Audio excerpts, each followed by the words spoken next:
Et bonsoir à tous, vous êtes sur Retour Critique, la nouvelle émission où on va parler d'un jeu de rôle en détail. C'est un jeu auquel on a déjà joué, c'est un jeu qu'on a apprécié et c'est un jeu qui est disponible dans le commerce. Et aujourd'hui je suis avec un membre du Club KLP, Pierre. Bonsoir tout le monde.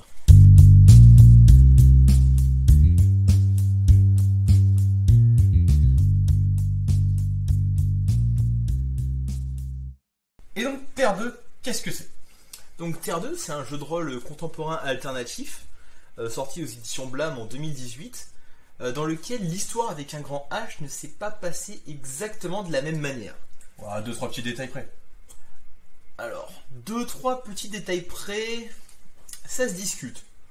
Pour faire très simple et sans rentrer dans l'intégralité de l'intrigue du jeu, la Révolution française ne s'est pas exactement passée de la même manière.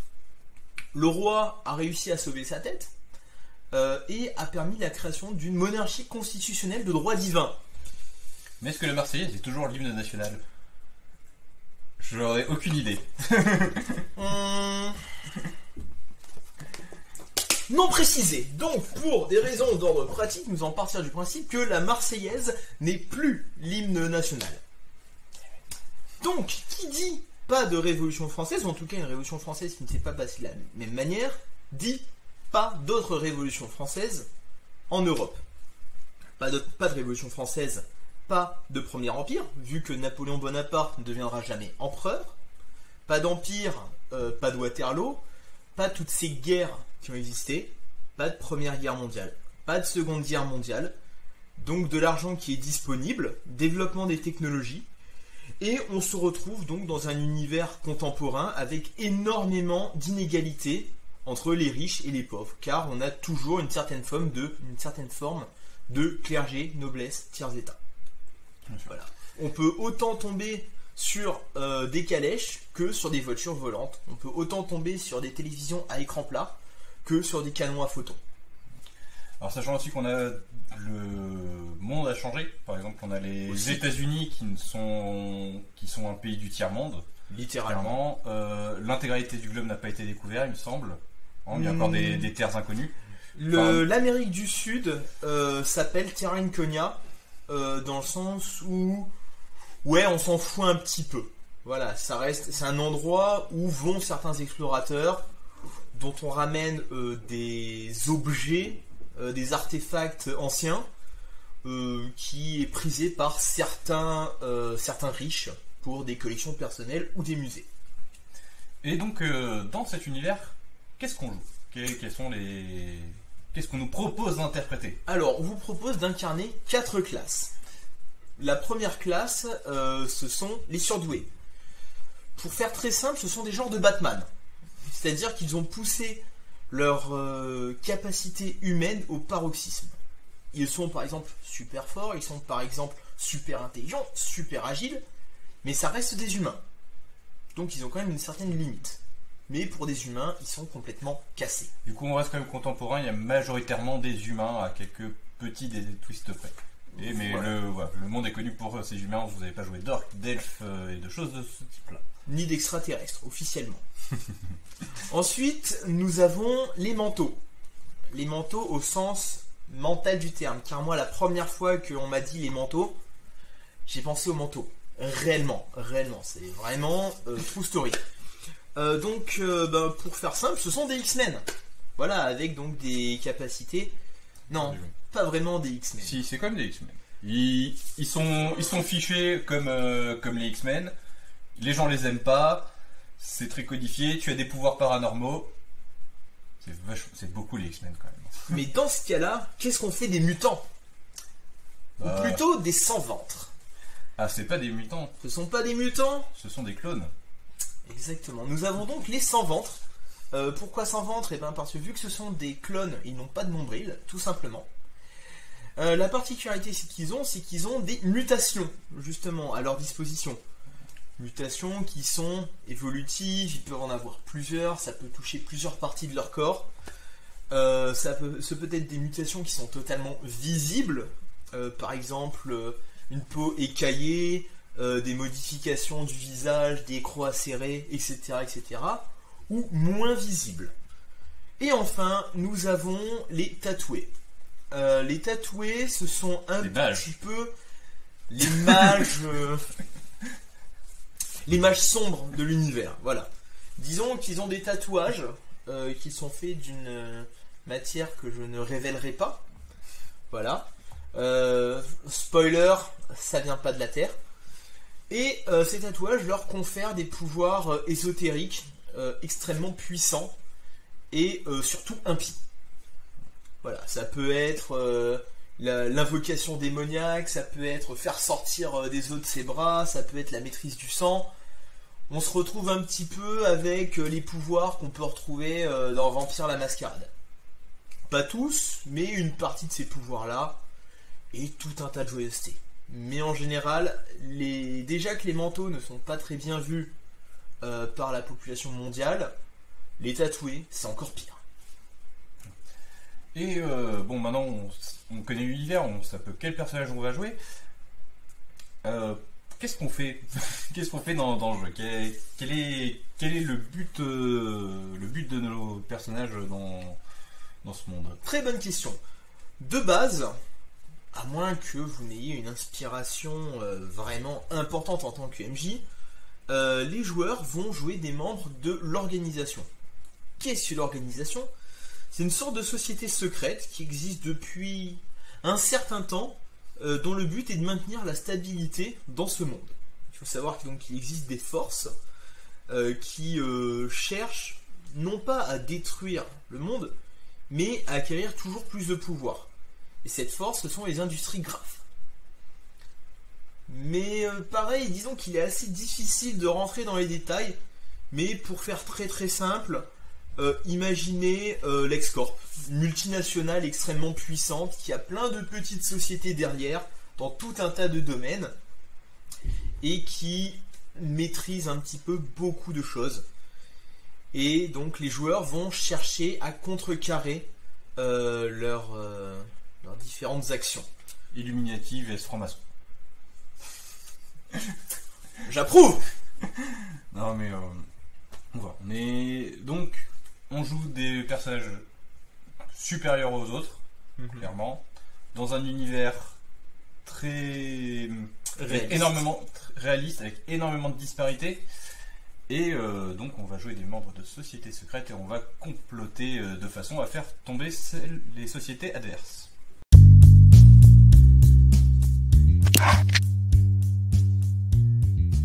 Et nous allons parler donc de son univers. Qu'est-ce qui fait son originalité? Pourquoi jouer à Terre 2 plutôt que jouer à un autre jeu de rôle? Déjà, dans un premier temps, ça se passe en France. Donc, les joueurs ne seront pas trop dépaysés par un univers ou un pays ou un continent qu'ils ne connaissent pas. Bonjour à tous ceux qui nous regardent du Canada. Non. Tout simplement non, de toute façon. Mais bon. Bref, ça se passe en tout cas dans un cadre dans lequel les joueurs peuvent facilement s'identifier. Lorsque vous ferez des références historiques, tout de suite les joueurs pourront se dire « Ah d'accord, je parlais déjà dans l'intro de la Première Guerre mondiale, de la Seconde Guerre mondiale, de la Révolution française. » Vous dites ça à des joueurs qui sont français, tout de suite ils sauront. Vous prenez Deadland, par exemple, c'est vraiment un mauvais exemple, mais vous parlez de la guerre de sécession, vous parlez de tout un tas d'événements historiques qui se passent aux États-Unis, les joueurs seront comme ça. Ok, d'accord. Gettysburg, ça te parle pas? Non. Je suis tellement déçu. Voilà. Là, au moins, dans un premier point, ça se passe en France. C'est relativement original pour être notifié. Deuxièmement, on se retrouve quand même avec des classes de personnages qui peuvent être assez rares, je vais dire, dans un sens. Jouer des humains les surdoués, c'est-à-dire des humains qui ont augmenté leurs compétences, sur le coup, est-ce que tu aurais un contre-exemple? Je dirais que ça, c'est presque c'est la classe la plus classique qu'on peut trouver, parce que souvent on joue des personnages un petit peu lambda, sauf qui sont devenus aventuriers, qui sont devenus plus forts, qui se sont entraînés, qui ont fait un petit peu le shonen. Et du coup, mais on est quand même là clairement au-dessus du reste du peuple. On n'est pas des élus, mais on est à part. On peut pas nous mettre sur un pied d'égalité avec le premier Pékin moyen qui se balade par là. Les sans ventre. Les sans vente, là, on est sur autre chose. Voilà. Mais après, je pense qu'on reviendra un peu tout sur le détail. On reviendra un petit peu plus en détail quand on parlera des personnages. Mais petit teaser, les sans ventre étant des clones, ils ont une date de péremption. Et ça, c'est marrant. Donc, votre personnage peut très bien mourir au cours d'une campagne. Sans que ce soit obligatoirement prévu. Enfin, si, du coup, il a une date butoir. Voilà. Mais ça peut être un élément. Mais nous y reviendrons plus tard. Après, concernant les manteaux, X-Men, voilà, hein, comme on l'a dit. Et concernant... des mages plutôt mauvais, quand même. Hein. On peut pas dire que c'est le gentil mage quand on joue à un tatoué. Vampire la mascarade. Et... littéralement. Non, mais du coup, avoir... la mascarade en moins. Un personnage dans un groupe qui est plutôt de maléfique, on va dire, ça change quand même pas mal la dynamique. C'est plutôt rare d'avoir des différents alignements dans un groupe. Déjà. C'est pas faux. Puis après, ce qui fait l'originalité de Terre 2 aussi, déjà c'est son univers tout simplement. Extrêmement disparate, avec des niveaux de technologie qui font de beaucoup plus évoluer que ce qu'on a à des trucs clairement médiévaux. Toutes les sous-intrigues qu'on peut avoir avec des sociétés secrètes qui essaient de tirer les ficelles. Bref, il y a un petit côté aventure, il y a un petit côté ambiance, il y a pas mal de petites originalités au niveau des personnages. Bref, c'est un jeu qui est cool. On est d'accord. Et c'est un jeu qui est fun aussi. Même si c'est très ambiance complétiste, on peut partir sur quelque chose de beaucoup plus léger si on a envie et faire vraiment du pulp et s'amuser sur du Terre 2. Taper des bonnes barres de rire sous fond de complot mondial. Complot mondial. Ok. Oui. Tu sais que tout le monde va te prendre pour un complotiste maintenant. Oh. Alors je fais des vidéos YouTube. Je suis démoyé. Justement. Donc, est-ce que Terre 2 a des secrets? Énormément. Que ça. J'ai presque envie de dire, il n'a que ça. Alors autant, c'est un jeu qui a énormément de secrets, mais c'est pas pour autant un jeu à secret comme on peut avoir sur les ombres d'Estérène et des choses comme ça. Le but du jeu n'est pas de découvrir ses secrets forcément. Alors, ça va dépendre. Ça dépend du scénario, de la campagne, etc. Mais il y a tellement de secrets dans cet univers que ça peut vous faire un fil rouge de campagne à lui tout seul. Bien sûr, mais voilà, on va dire que c'est pas au cœur de l'intrigue. C'est plus la balance des pouvoirs qui, je pense, qui est mise en avant que là, chercher à comprendre qu'est-ce qui se passe dans le monde, parce qu'au final, les secrets sont secrets. On peut tomber dessus, on peut se rendre compte qu'il y a beaucoup de choses à découvrir, mais c'est pas forcément au cœur de la vie des gens, au vie de l'intrigue. Est-ce qu'il se passe quelque chose de bizarre dans Deadlands? Tout le monde sait qu'il y a des choses bizarres. C'est un univers secret qu'il faut vraiment chercher à secret. Dans Terre 2, le secret est caché. Dans ce sens-là. Et quelle place laisse-t-il à la créativité? Alors, c'est peut-être un des défauts que je trouve au jeu. C'est qu'on a énormément d'informations sur la France, mais selon moi, pas suffisamment. Il y a plusieurs points qui manquent, notamment je trouve sur ce qui s'est passé un petit peu entre justement cette Révolution française et vraiment le monde contemporain. Ce qui manque selon moi dans ce jeu, c'est une frise chronologique. Une frise chronologique avec les grands événements de l'histoire, notre histoire, et les grands événements de l'histoire de Terre 2. Je trouve que c'est un petit point qui aurait été bien dommageable. Voilà. Après, on n'est pas à l'abri d'en voir venir une prochainement, mais c'est moi ce qui me manque dans ce bouquin selon moi. C'est une double page avec vraiment la frise chronologique, les événements, des détails. Voilà. Quelle place laisse-t-il à la créativité? Eh ben, pour le moment, nous n'avons beaucoup d'informations que sur la France. Nous avons pas mal d'informations sur les autres pays de l'UME, de l'Union des monarchies européennes, vu que ce n'est pas l'Europe.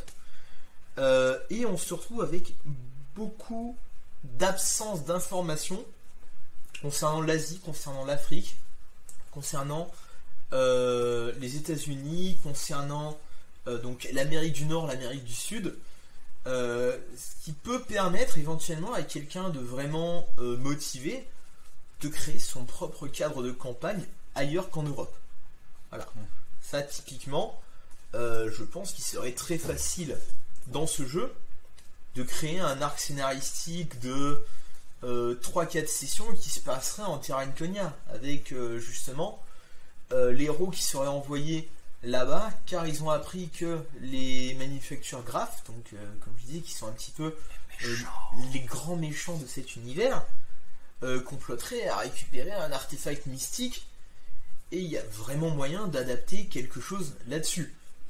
Donc en France, en Europe, il y a moyen de se réapproprier l'univers et certains éléments, notamment dans certaines villes, qui ne sont pas, car peu de villes sont décrites dans le livre. Dans le reste de l'Europe, pareil, on peut très bien s'adapter ailleurs en Europe. Et concernant tout ce qui se passe ailleurs qu'en Europe, il y a suffisamment de cadres, il y a suffisamment d'informations sur chaque région, sur certaines régions, certains pays, pour pouvoir se mettre un petit peu dans l'ambiance et créer son petit cadre. Donc en termes de créativité, les MJ seront servis.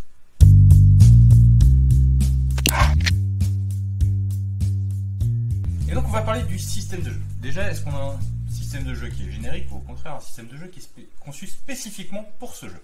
Alors, c'est le système COPS qui fonctionne à base de D10. Vous avez des caractéristiques, vous avez des compétences. Vous lancez autant de D10 que vous avez de points dans votre caractéristique. Vous devez faire au-dessus ou égal à votre compétence et les 10 comptent double. C'est très très simple. Clair, net et précis. Voilà. Si vous êtes un nouveau joueur ou si vous avez envie de jouer en convention, c'est une bonne chose. Par contre, est-ce qu'on est sur un système de jeu du coup qui est orienté ou un système de jeu qui marche pour tout? Il est complètement orienté combat. Ça va être l'un des défauts de ce système-là, c'est que lorsque vous vous retrouvez à devoir faire des interactions sociales, vous pouvez vous retrouver bloqué parce que votre joueur ou la personne avec qui vous jouez s'est retrouvé à faire un mauvais lancer et ne pourra pas avoir accès à certaines informations. Même si de manière générale, il y a plusieurs moyens d'avoir accès à ces informations, ça peut coincer. Ouais, mais ça reste quand même sacrément handicapant pour un jeu qui se veut orienté discussion, complot.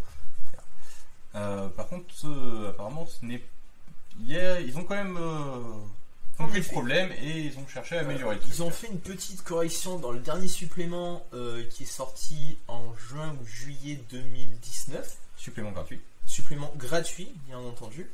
Et ça, nous y reviendrons un petit peu plus tard. Dans ce supplément, vous avez la possibilité de créer une cellule. La cellule, c'est le nom des groupes de joueurs au sein de l'organisation.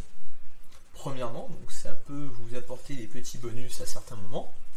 Et deuxièmement, vous avez eu l'ajout des contacts. Donc ce qui peut permettre éventuellement de passer un coup de fil à un ami et de pouvoir, dans certains cas, débloquer certaines situations. Donc, voilà. On peut espérer que ça s'améliore encore dans l'avenir. Mais on a déjà eu un point de plus. Tout à fait. Et du coup, par contre, autant le système de jeu en lui-même est peut-être un petit peu faible, mais c'est pas le cas pour les personnages, parce que les personnages sont vraiment très très différents les uns des autres. Je sors mes anti-sèches. Donc, on a 4 classes de personnages et chaque classe a vraiment sa propre saveur. Donc on a par exemple le surdoué, celui qu'on a baptisé Batman tout à l'heure, qui va pousser vraiment ses aptitudes à son paroxysme. Et du coup au niveau de la mécanique de jeu, va avoir quelque chose de plus des talents passifs que vraiment des activations, des choses comme ça, de l'incantation. Dans les caractéristiques de vos personnages, vous avez donc les points de vie bien entendu, mais vous avez aussi les points de pouvoir. De manière vulgaire, c'est un petit peu la mana de chacun des personnages, qui permet donc d'activer certaines compétences. Le sans-ventre et le surdoué dont nous allons parler maintenant n'ont pas besoin de points de pouvoir, vu que leurs compétences relèvent du corps. Voilà. Des petits exemples de pouvoir, vous avez par exemple as du pilotage, attaque acrobatique, vous avez captation de projectiles, parade à main nue, double tir, vous avez réseau, science infuse, sens tactile, sixième sens, et j'en passe. Alors sachant bien sûr aussi que toutes ces compétences, même si elles sont déjà supérieures aux humains, elles peuvent être encore améliorées. Comme attraper un projectile, on peut très bien attraper une flèche au niveau 1, au niveau maximum, on pourra attraper une voire plusieurs balles. Voilà. Donc, des Batman, littéralement. Voilà. Cela dit, ça va se ressentir au niveau de la progression, ça va être des compétences qui vont être beaucoup plus compliquées à monter vu que on n'a pas de contrepartie à les avoir. Voilà. Contrepartie, on a quand même une, c'est le coût en XP. Oui. Mais ça, nous y reviendrons un peu plus tard.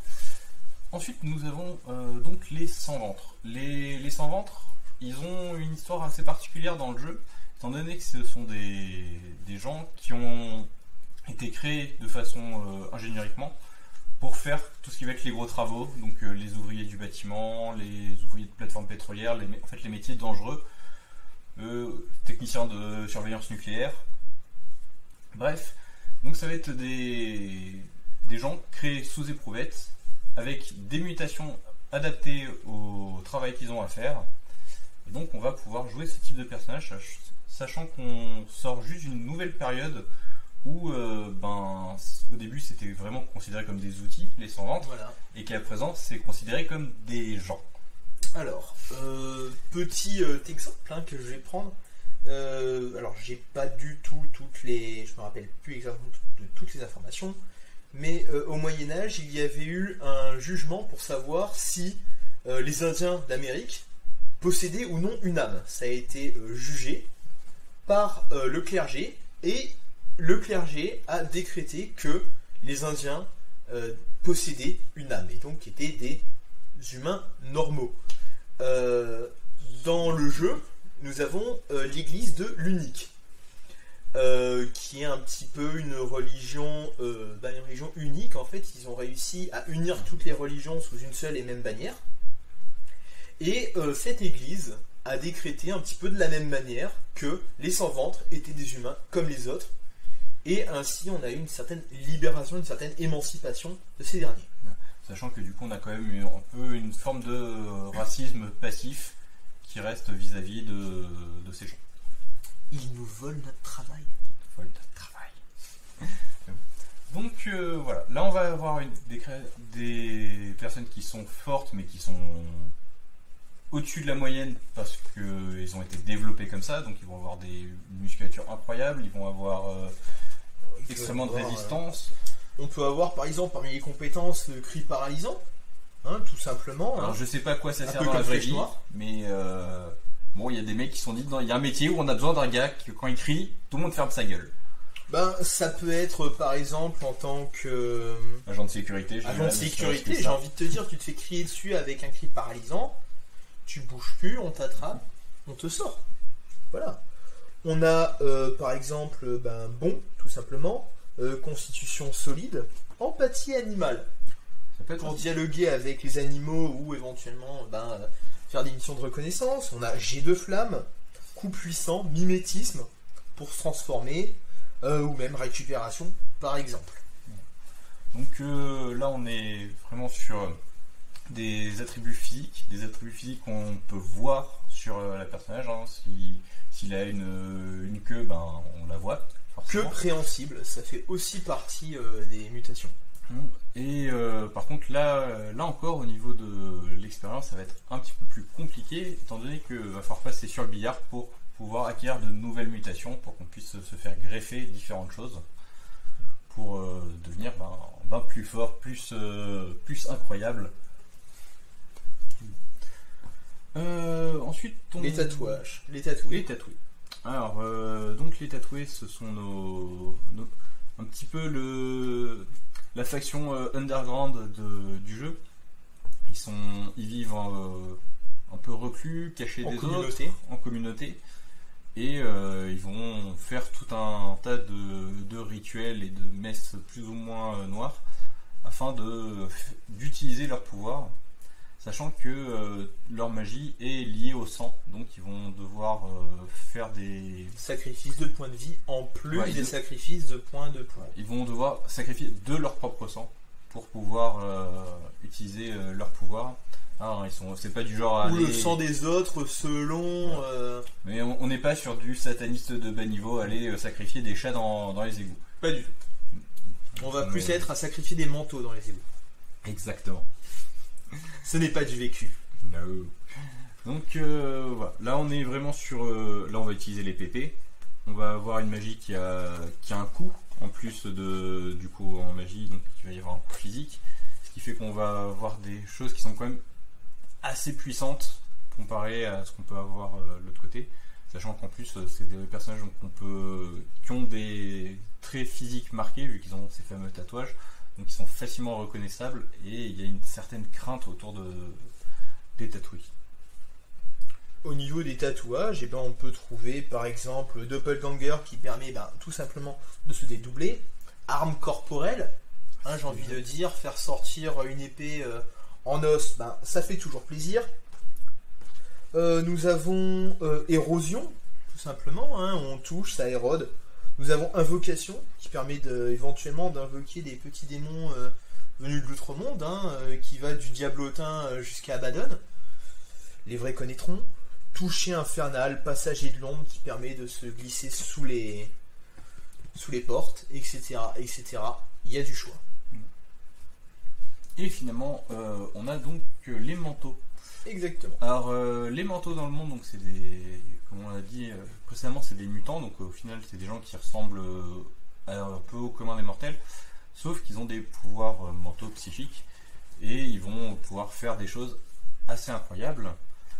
Et donc, les manteaux, par contre, sont assez mal vus par le gouvernement, et ils sont réglementés, donc quand on est en mental, on est obligé de se faire enregistrer par le gouvernement, et sinon on est une forme de sans-papier et ça peut vite dégénérer, on peut être recherché par les autorités locales, voire à l'œil à vue, selon le patelin où on se trouve.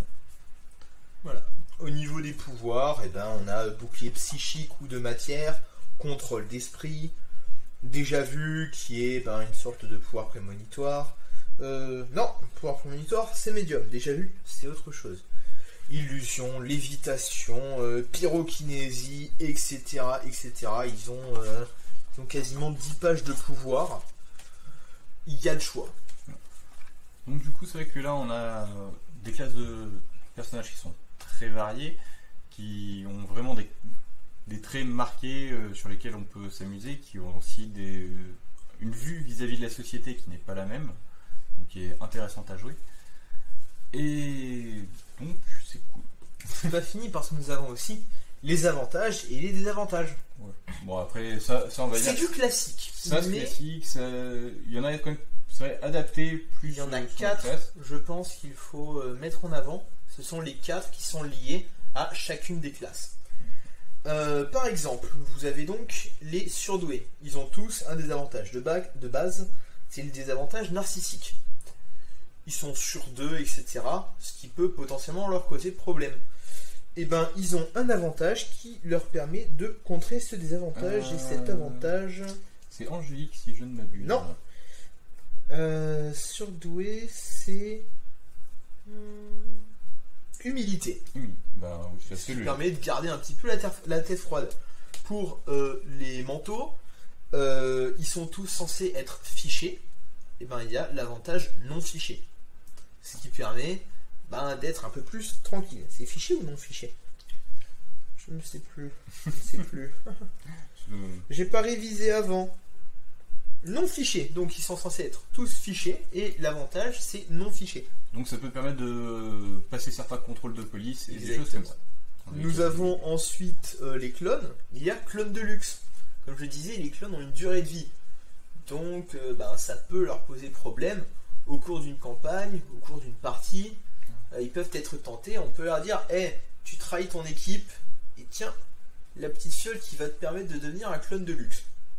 Clone de luxe, au moins ils sont tranquilles. Et enfin, c'est Angélique pour les tatoués. Pour les tatoués, parce que les tatoués dégagent une aura de corruption, une aura désagréable pour qui n'est pas au courant qui sont des tatoués. Donc ça peut mettre mal à l'aise et surtout ça peut permettre de les identifier. Sauf bien entendu lorsqu'ils ont aura angélique, dans ce cas-là ils passent pour des personnes normales, voire mieux. Et donc on a un petit peu parlé du système de progression et il est très mal foutu. Exactement. Donc il me semble que dans le jeu il propose plusieurs systèmes de progression et on en a essayé 2. Voilà. Donc le système de progression classique, c'est du classique. À la fin de la partie, vous gagnez un certain nombre de points d'expérience en fonction de à quel point vous avez réussi la mission, pour avoir fini la mission, etc., etc. Ce qui permet en général de gagner 4 à 5 points d'XP. Ouais, le barème est très très faible de ce qu'on peut gagner. La deuxième possibilité, c'est de gagner 1 point XP à chaque fois que quelqu'un fait 10. Quelqu'un fait 10, 1 point d'XP en plus. J'ai un défaut, c'est que je fais toujours faire plein de lancers de dés. Et automatiquement, lorsque j'ai maîtrisé la campagne de Terre 2, je me suis retrouvé avec des PJ qui finissaient la partie. Ils avaient combien? Vous avez dit combien de points XP? Je crois que vous êtes monté à 30 chacun, un truc comme ça. Ouais, on est monté à 30 chacun. Mais voilà. Alors, soit du coup on a l'impression que c'est beaucoup, mais étant donné que faire une progression c'est abominablement cher, au final ça c'était pas non plus terrible. On a dû finir 2 scénarios avec ce système en gagnant vraiment énormément de points pour vraiment pouvoir commencer à monter des compétences qui nous intéressaient. Ouais. Et pas prendre des petits trucs qui étaient sans intérêt. Donc c'est vrai que à ce niveau-là c'est encore un peu bancal. Donc j'espère qu'ils vont peut-être réfléchir soit au coût des augmentations, soit essayer d'harmoniser le tout pour que sachant des XP qui sont un peu plus sympas. Sachant que le MJ ayant toujours raison, libre au MJ d'augmenter le nombre de points XP qu'il donne sans pour autant se baser sur les réussites en 10. Ouais. Après voilà. Le problème c'est qu'il y a aussi une disparité au niveau du coût des progressions. Aussi. Autant c'est normal que plus on cherche à progresser, plus ça coûte cher. Autant là ça va de façon tellement exponentielle que quand on finit les 2 premiers scénarios et qu'on peut rien monter, c'est un petit peu frustrant.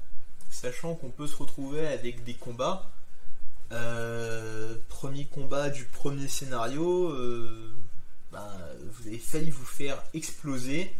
Ça s'est joué sur un coup de bol, sur une action précise.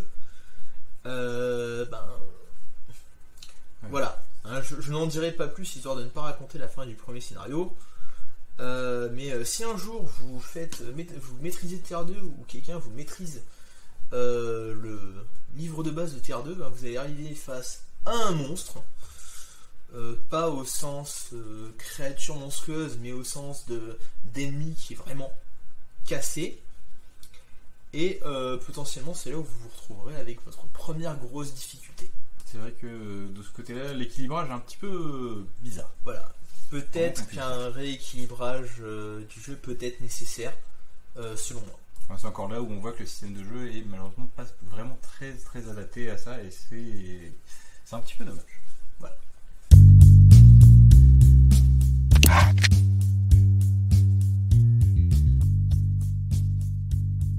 Et donc maintenant on va parler de qu'est-ce qu'on peut trouver dans le commerce pour Terre 2. Donc déjà on a forcément le livre de base. Le livre de base. Je pense que... ce mastodonte. Voilà, j'espère que niveau reflet ça se verra, sinon on rajoutera une image en post-prod.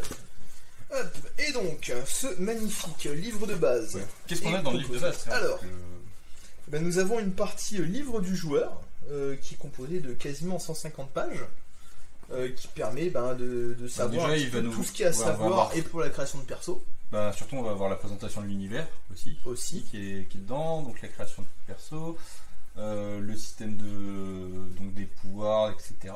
Le système de jeu en lui-même, si je ne m'abuse. Oui. Le système de combat, de blessures, de soins, de déplacement, de relations sociales, d'équipement et l'artisanat, parce que aussi on peut faire un petit peu d'artisanat dans le jeu. Ensuite, nous avons le livre du comploteur. C'est un petit peu toutes les toutes les règles justement du comploteur, le complot, les thèmes, les personnages que les joueurs n'ont pas obligatoirement à connaître, en tout cas dans un premier temps. Il y a une dizaine de pages donc justement sur le monde de Terre 2, sur l'univers, sa géopolitique, la religion et le royaume de France. Le royaume de France qui fait quand même 17 pages, voilà. Et c'est un petit peu là où, comme je disais, on se retrouve avec beaucoup d'informations sur le royaume de France, mais assez peu sur le reste, donc ce qui permet, en termes de créativité, d'être relativement tranquille. Nous avons donc les grandes compagnies et sociétés secrètes, que je ne détaillerai pas, si ce n'est donc l'existence des Manufacture Craft, l'Excorp si vous préférez, et l'organisation. Il existe aussi donc les groupuscules, bien entendu, il y a des groupuscules qui sont orientés il y a les promanteaux, il y a des groupuscules tatoués, des groupuscules sans ventre, etc., etc. Et enfin, vous avez une campagne de 140 pages pour la campagne, voilà, une campagne qui est composée de 6 épisodes. Ce qui est plutôt pas mal, voilà. Sachant à mon avis, c'est ce qu'il faut pour une bonne campagne. C'est ce qu'il faut pour une bonne campagne. De toute façon, aujourd'hui, un livre de base, c'est une... Je vais employer ça à défaut, c'est une mode qui est très bien, je trouve, c'est que les livres de base, aujourd'hui, contiennent à chaque fois une mini-campagne de 4 à 6 épisodes en moyenne. Parce que je me rappelle d'une époque où on achetait son livre de base 50-60 €, et à la fin, si on avait un scénario, on était content.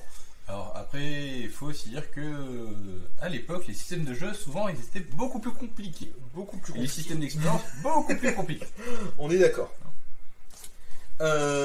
Sachant que donc il y a quelques petites informations supplémentaires pour faire justement l'accroche au PJ, de quelle manière ils peuvent, comment faire pour appâter les joueurs. La guerre secrète sur cette page, donc qui permet un petit peu de donner des petites pistes supplémentaires. Et surtout, à la 348e page, un index.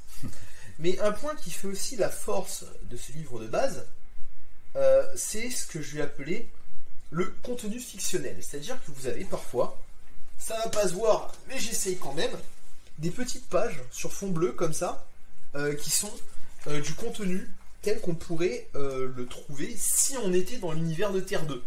En fait, c'est des mini-histoires qui vont donner le ton un petit peu du jeu, voilà, nous mettre dans l'ambiance tout simplement. Exactement, et on a quand même 15-20 pages comme ça dans le bouquin. Ouais. Sachant que pareil, on a des petits encarts des fois au milieu du texte, vraiment pour illustrer un peu ce qu'ils essayent de traduire en tant que règle. C'est vrai que c'est plutôt cool. Voilà, mais ce n'est pas tout. Ça, donc, c'est le livre de base, qui donc coûte 45 € aux éditions Blam et qu'on trouve dans toutes les bonnes boutiques de jeux de rôle ou sur internet. Mais ce n'est pas tout, parce qu'en plus de ce livre de base est sorti donc du contenu gratuit sur leur site. Et là, je suis obligé de prendre des notes. Il y en a beaucoup. Pas beaucoup trop, mais il y en a beaucoup. Donc, vous avez un guide d'initiation de 20 pages. Qui est d'ailleurs très bien fait. Qui est très bien fait. On a un joueur qui a maîtrisé sa première partie avec. Ouais. Et qui s'en est très bien sorti en plus. Donc, 2 pages de présentation de l'univers. 4 pages de règles, centrées sur les 4 pré-tirés fournis. Donc, au moins, s'il y a des questions sur une règle précise, vu que vous êtes sur des pré-tirés, vous pouvez vous référer directement à ça. Vous avez un scénario de 6 pages, avec donc une fin qui permet de déboucher directement sur la campagne. Donc, si vous avez envie de tester le jeu en tant que maître du jeu et de voir avec vos joueurs si ça les intéresse, plutôt que d'acheter directement le bouquin, vous pouvez télécharger ce petit kit de base qui fait 20 pages. Et vos joueurs peuvent même télécharger la version sans contenu, sans scénario, qui donc fait automatiquement 14 pages, pour déjà commencer un petit peu à regarder Sachant que pareil, on trouve aussi une page de contenu fictionnel intradiégétique, comme je les appelais. Vous avez une aide à la création de 5 pages, qui permet donc de créer facilement un personnage, et qui contient, je crois, la totalité des pouvoirs et des avantages contenus dans le livre de base, le détail, mais sans le détail. Donc éventuellement, c'est vrai que c'est toujours pratique. C'est toujours pratique. Vous avez deux scénarios indépendants, des hors-saison, comme ils les appellent, donc que vous pouvez maîtriser à n'importe quel moment pendant le livre de base, ou même avant le livre de base. Ils ne sont pas liés à une chronologie précise. Pour un total de 22 pages. Vous avez 14 pages de fiction intradiégétique. C'est un petit peu compliqué à expliquer comme ça. Il faut les lire en fait. On a de l'histoire tout simplement. Voilà, on a du lore, tout simplement. Vous avez 19 pages d'équipement. Donc si vous avez besoin de rappels sur les équipements, vous pouvez y avoir accès directement. Vous avez 3 pages d'écran, donc un écran en 3 pages vertical, mais sans les illustrations derrière, donc il faut avoir ou un écran modulable ou vous voulez poser comme ça, notamment une page avec toutes les règles de combat que vous pouvez très facilement fournir à vos joueurs. Au moins c'est un petit peu de se démerder pour savoir, est-ce que je vais prendre une pose offensive, pose défensive, est-ce que je vais faire ci, est-ce que je vais faire ça. Et donc vous avez le supplément, le supplémentaire 2, en un seul mot, donc de 58 pages, avec donc les extensions de règles, le développement d'univers, de nouvelles compétences, et un scénario de transition de 10 pages, qui est censé être joué après la campagne, qui est assez difficile à jouer en dehors de ce cadre, au vu des informations qui sont révélées. Et vous avez 5 nouveaux pré-tirés. Sachant que j'ai oublié de dire que vous aviez les 4 pré-tirés du livre de base qui étaient aussi disponibles sur le site. Sachant que les 4 pré-tirés de base nous plaisent ou ne plaisent pas, là on se retrouve avec un total de 9 pré-tirés. Donc vous pouvez à tout moment commencer avec. Ce qui fait un total de 140 pages de contenu gratuit. Mais je n'ai pas fini. Parce que fin 2018, ils ont fait un calendrier de l'Avent. Et donc, ils ont rajouté 24 pages de contenu. 24 ou 23 ? Parce que la dernière page, c'était le deuxième supplément. Donc, vous avez du contenu supplémentaire avec des nouveaux pouvoirs, des nouvelles illustrations. Vous avez une carte de France de l'époque, une carte une carte de France. Vous avez du contenu supplémentaire. Donc, on se retrouve avec quasiment 150 pages de contenu gratuit, disponible n'importe quand, et c'est quand même pas mal si vous avez envie de découvrir l'univers. Vous êtes maître du jeu. Moi personnellement j'ai adoré le jeu, donc je vais vous dire achetez-le, mais vous avez envie de tester le jeu avant, vous avez de quoi faire 3 parties avec des PJ, et si vraiment tout le monde accroche, prenez-vous le livre de base, vous allez vous éclater. Donc là on a vu qu'il y avait énormément de suppléments déjà disponibles. Est-ce qu'il y en a d'autres qui ont été annoncés, qui sont prévus? Alors, annoncés... Oui et non. Disons que c'est de l'officiel officieux. Un supplément, donc une deuxième saison, parce que le jeu fonctionne sous forme de saison. Le livre de base contient la saison 1 de l'histoire.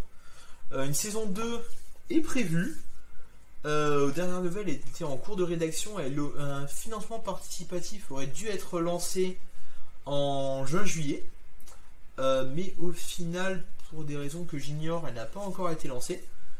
Donc, à court ou moyen terme, on devrait voir apparaître un financement participatif pour le deuxième supplément. Et voilà. Sinon, qu'est-ce qu'on aimerait voir aussi comme supplément, même si on en a déjà beaucoup et qui sont tous gratuits, mais bon. On est quand même des joueurs, on aime bien avoir donner notre avis sur ce genre de choses. Moi, comme je l'ai dit un petit peu plus tôt, déjà un supplément un peu plus précis sur l'histoire avec un grand H dans Terre 2. Bien sûr.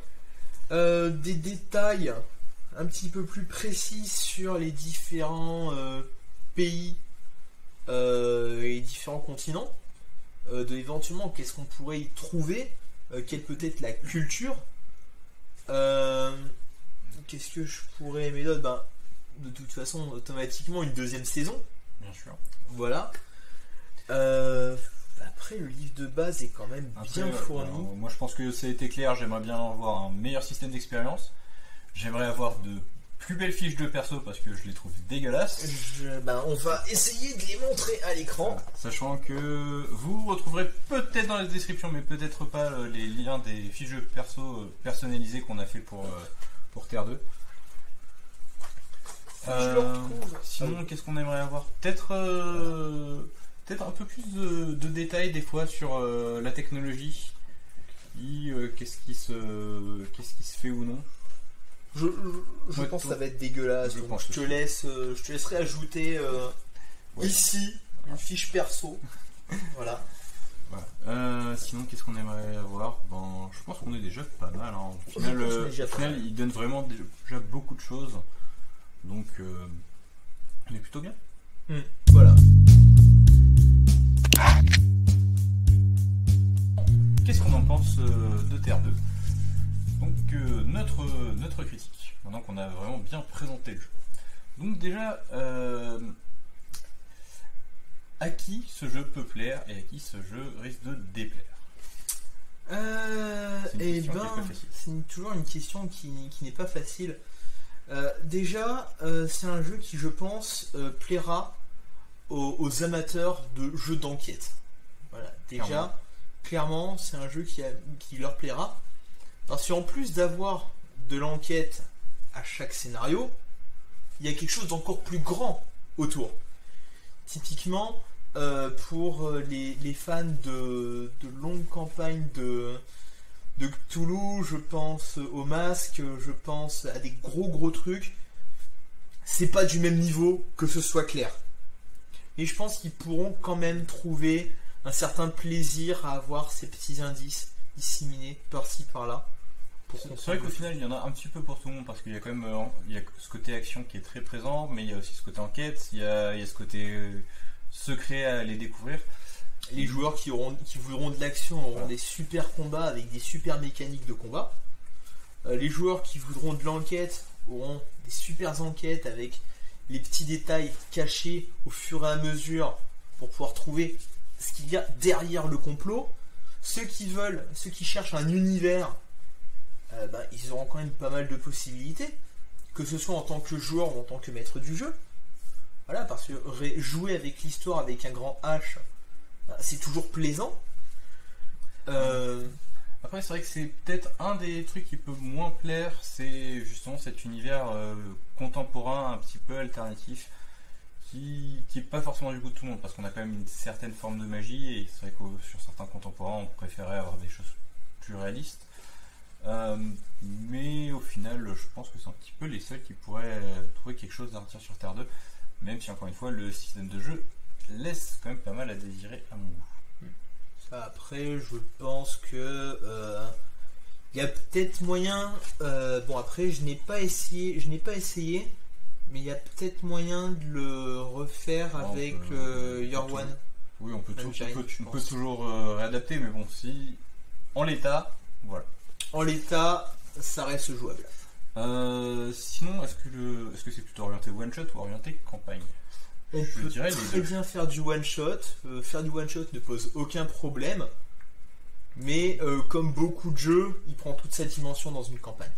Voilà, vous pouvez très bien faire déjà les trois scénarios disponibles sur le site. Donc l'initiation et les deux hors saison peuvent se suffire à eux-mêmes complètement. Vous pouvez déjà faire ça tranquillement. D'ailleurs, je vais me permettre une petite digression dans la vie.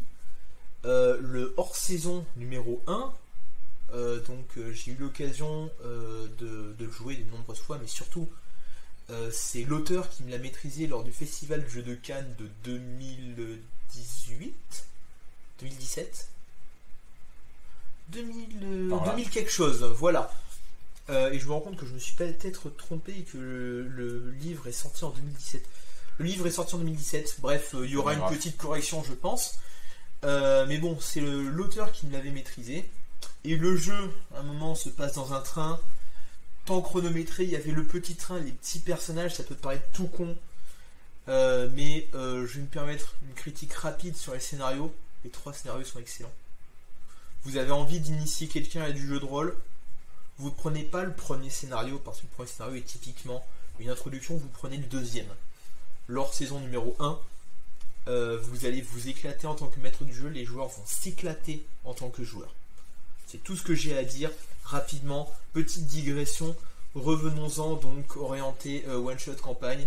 Vous pouvez faire des super one-shots, et vous pouvez faire une campagne mémorable. Donc, au final, notre avis sur Terre 2, je pense que c'est relativement clair à ce stade de la vidéo que c'est un jeu qu'on apprécie beaucoup.